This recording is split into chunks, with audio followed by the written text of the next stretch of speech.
Carla from DIYholicc, and today I'll walk you through how to make this banner behind me step by step. You can customize these for any event such as birthday parties, baby showers, holiday parties, and so much more. They are affordable, fun to make, and add a personal touch to your party decor. Let's jump right into the tutorial. The supplies you need for this project are acrylic markers. I'm using basic black and white, a white charcoal pencil, painter's tape, acrylic paint. I'll be using a mix of apple barrel and Folkart, makeup brushes, a ruler or measuring tape, a projector, and brown contractor's paper. First, I'm going to show you how to create your design in Canva. Scroll down to where it says custom size and change the units from pixels to inches. I'm setting my width to 60 inches and the height to 35 inches, which matches the height of the contractor's paper I'm using. Make sure to adjust yours to match your paper size, then click Create New Design. Your blank canvas should look something like this. Now head over to the Elements section and search for brown paper. I selected the first one that popped up. This step is just to create a mock-up so you can better visualize what your banner will look like. Once the image is selected, click on the three dots, scroll down the drop-down menu, and choose Set Image as Background. This is a quick shortcut to perfectly align it to your canvas. Now that we have our blank canvas ready, you can start adding your design elements. I'm using a floral image I created in Procreate. I resized it and duplicated it across the bottom edge of the banner to create a full floral border. The inspiration behind my banner is the Taylor Swift lyric, "It was the end of a decade, but the start of an age." I'm making this for my sister's 30th birthday, and since she's a big Taylor Swift fan, I thought this quote would be perfect. It would also be such a cute idea for any Swiftie celebrating a new decade. Next, I added a text box to type in the first part of the quote. I'm dividing the quote into two separate text boxes because I want to use different fonts for each. At first, I wasn't sure whether to use all caps or which fonts I liked best, so I played around with different styles until I liked it. I recommend duplicating your design page so you can compare font combinations side by side.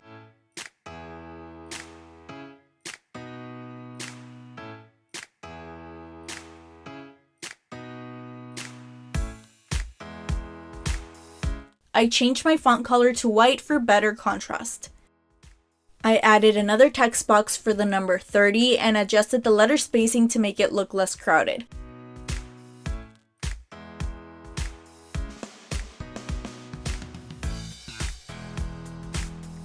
Once you are happy with it, click Share on the top right corner and download it as a PNG file.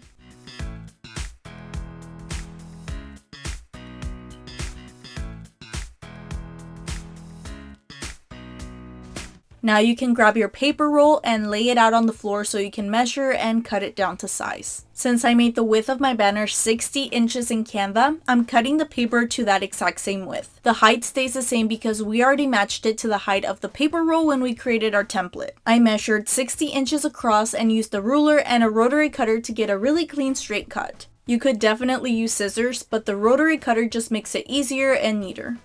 Once it was cut, I placed it up on the wall and secured the corners with painter's tape to keep it nice and flat without damaging it. This makes it easier to work with and prevents the paper from moving around.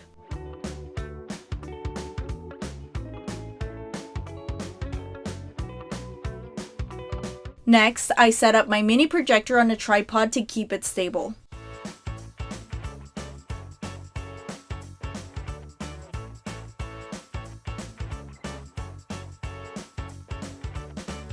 It was super simple. I just plugged in the power cable and the HDMI cable, and since it has Bluetooth, I screen mirrored my design straight from my computer onto the wall, which I thought was super cool.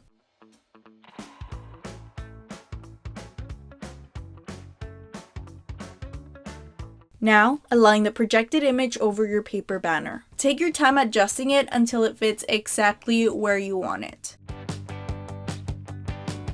Once everything is lined up, use your white charcoal pencil to trace the lettering and your other elements. This step is totally optional, but since this was my first time making a birthday paper banner, I wanted clear guidelines to help prevent mistakes. I turned off the lights and started tracing. Honestly, this part was really satisfying and it was easy to see everything. The reason I used a white charcoal pencil is because it's easy to erase if you mess up. And trust me, I definitely had to erase a couple of spots during this process. I also recommend keeping a sharpener nearby because you'll want to keep the pencil tip sharp, especially for those small details.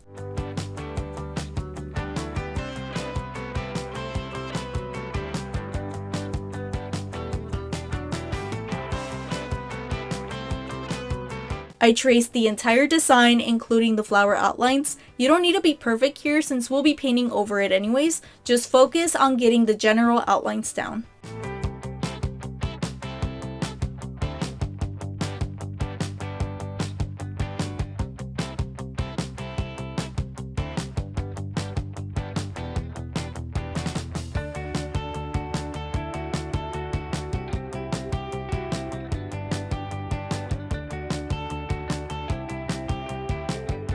Once you're done tracing, turn the lights back on and you'll be able to see all of your outlines. For detailing, I picked up the Sharpie creative markers. I got both the brush tip and the bullet tip. Before going straight onto the banner, I tested them out on a scrap piece of the brown paper just to get a feel for how they write. The brush tip is more flexible so you can get thicker or thinner strokes depending on how you hold it. Now let's talk about makeup brushes. I have seen a lot of paper banner artists recommend using makeup brushes instead of regular paint brushes because they hold the acrylic paint really well and give smoother strokes. And they were right. Different brushes have different bristle textures and some glide way smoother than others. For the first few letters, I was still figuring things out. I actually outlined them with a marker first before filling them in with the paint because I thought it would help prevent bleeding and keep me inside the lines. But once I got more comfortable with the brushes, I realized that step was kind of unnecessary and time consuming, so I stopped doing that and just started painting the letters directly with the paint and the makeup brushes. I ended up liking this EcoTools brush to fill in most of the larger areas, and then I used a smaller Wet n Wild brush for the details. It really depends on the fonts you're using and the thickness of your brushes, so just experiment with what you have.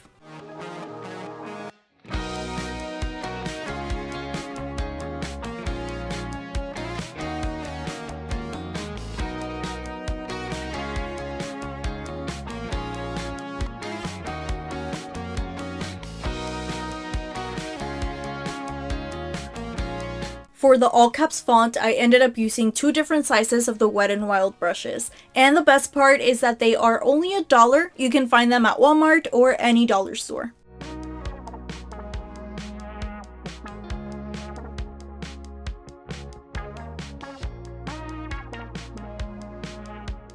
For the cursive font, I used a small concealer brush and it fit the width of the letters perfectly. It made that part so much easier because I didn't have to go back and fix much.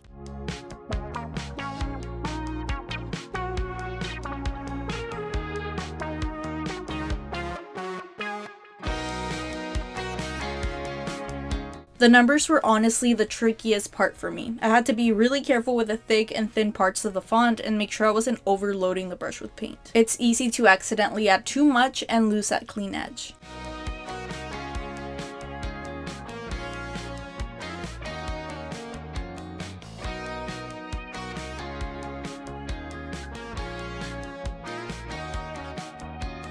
For the flower stems, I started with a darker green as a base layer. I'll add dimension later, but I wanted to get that first solid layer down.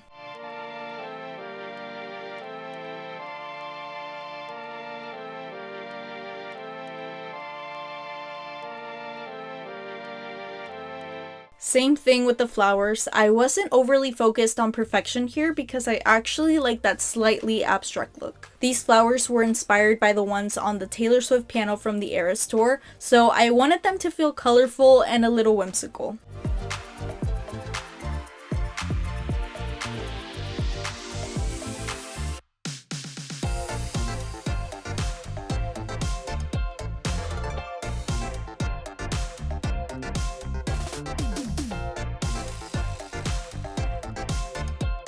Okay, this was the part I was most nervous about. I felt like the numbers needed a little pop, so I decided to outline them with the black Sharpie creative marker. I started with the bullet tip, but later switched to the brush tip to fix and smooth out those edges.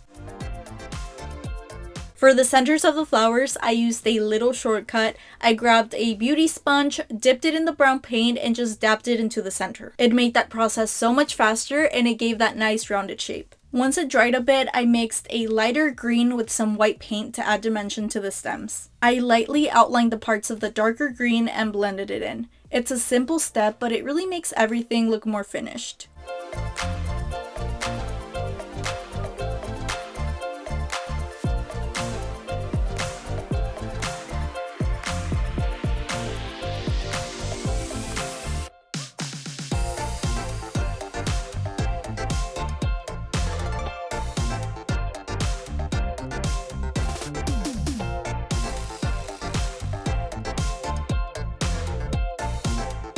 I also went back and thickened the black outline on the numbers a little bit. It wasn't perfect, but honestly, it looks better than before, so we're calling it a win. Then I added dimension to the flower petals by mixing each color with a little bit of white and layering it on top to blend it in.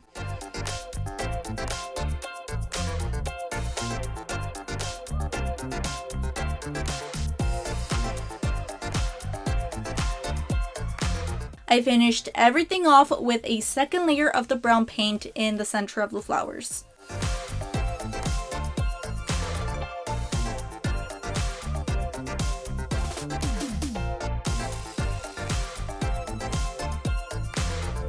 And this is how it turned out. I'm actually really proud of this, especially since this is my first paper banner. I think it came out so cute, and most importantly, my sister loved it. I hope this video gave you the confidence to try making your own banner for your next event. All of the supplies I used are listed in the description box below. If you have any questions, feel free to leave them in the comments. Thank you so much for watching. I'll see you guys next time with a new DIY.